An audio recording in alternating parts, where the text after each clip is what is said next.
What up, y'all? It's your man, Abuamerican. This is going to be the last article I read on females, males, and epigenetics. Let me put this down so I can read this. This is by the Standard UK. I actually didn't source the last article. Anyway, scientists discover single sperm can have a big impact on women.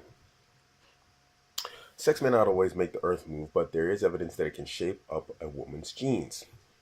Scientists have found that a single sperm molecule has wide-ranging impacts on female fertility, immunity, behavior, eating, and sleeping patterns. And although the effects were seen in fruit flies, the researchers believe many may occur in higher animals, including humans. Ooh, I think I'm finally tongue-tied. I haven't drank anything.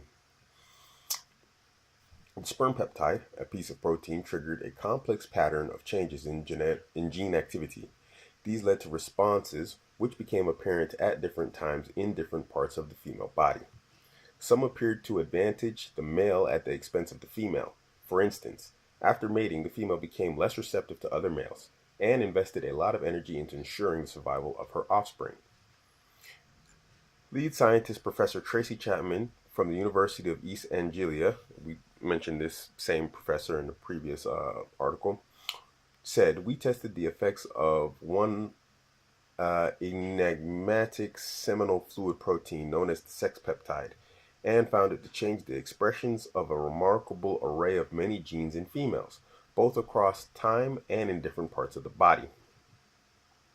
There were significant alterations to genes linked to egg development, early embryogenesis, immunity, nutrient sensing, behavior, and unexpectedly, phototransduction, or the pathways by which they see.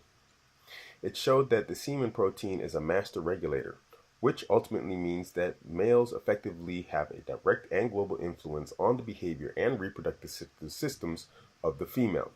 Such effects may well occur across many species. The bottom line is that it's possible these sorts of processes could occur in humans. We don't know much about it yet, but over the last few years, a number of people working in this area have been looking at interactions between human sperm and what happens in the female reproductive tract. It is well known that a lot of changes occur following mating, but I think it's true that they could be far more reaching than anyone has imagined. Effects on immune system genes may help prevent infection of the reproductive tract, or even act as a barrier against sperm from another male, she said. Cuckolding might kind of have something in terms of like an opposition to this in terms of what we've seen from human behavior. Continuing. The research is published in the journal Proceedings of the Royal Society B. One of the behavioral changes seen involved female flies being driven to eat more and more selectively in preparation for egg laying. But the responses triggered by sperm proteins were highly costly to the female, even to the extent of shortening lifespan, research suggested. There can be a tug of war where males employ semen proteins to ensure that females make large investments in the current brood, even if that doesn't suit the longer-term interests of the female, said Professor Chapman. So anyway, that's the last I'm going to do on that for right now. Maybe we'll visit it again in the future. But at the end of the day, when I start talking about these type of things through a perspective of red pill, haram, then there is a lot of scientific proof behind it. And therefore, it makes it difficult to say that this type of knowledge, red pill knowledge, is something that is impermissible because this is scientifically backed. And as we know, a lot of the sciences in general are not in opposition to Islam, unless this is a ruling that some of these sisters out there want to make. If they want to make that ruling, then I ask them to please present their proof.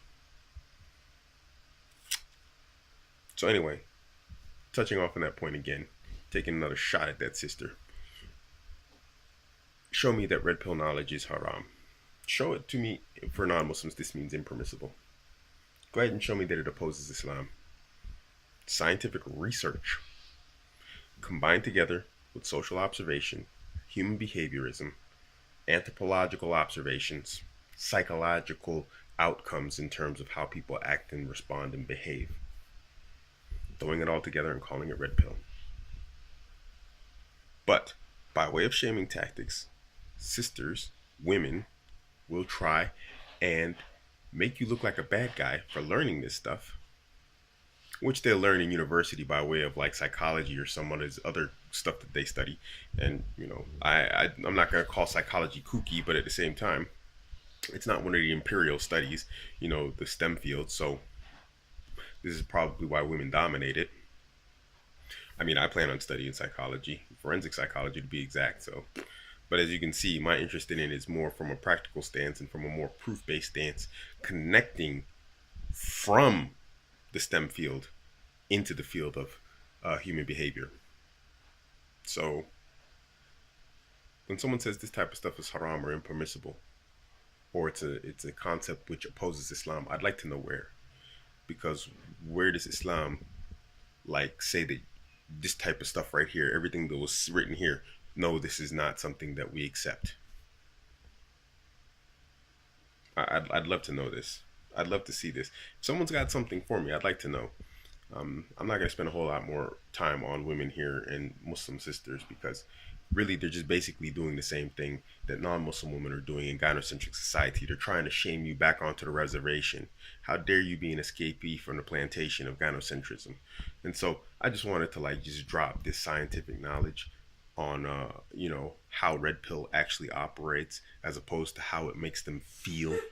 And they're not concerned with the truth. They're concerned with how these words and how this information makes them feel. And what do we talk about in the way how in that article I read yesterday? They're always going to reframe themselves as the victim. And then after they do that, they're going to reframe you as the bad guy to try and get other people to come and attack you, especially white knights. So anyway, this is your man Abuamerican. Catch me on Instagram, Twitter, and Facebook. All at Abuamerican. Don't forget to hit like and subscribe. I am out.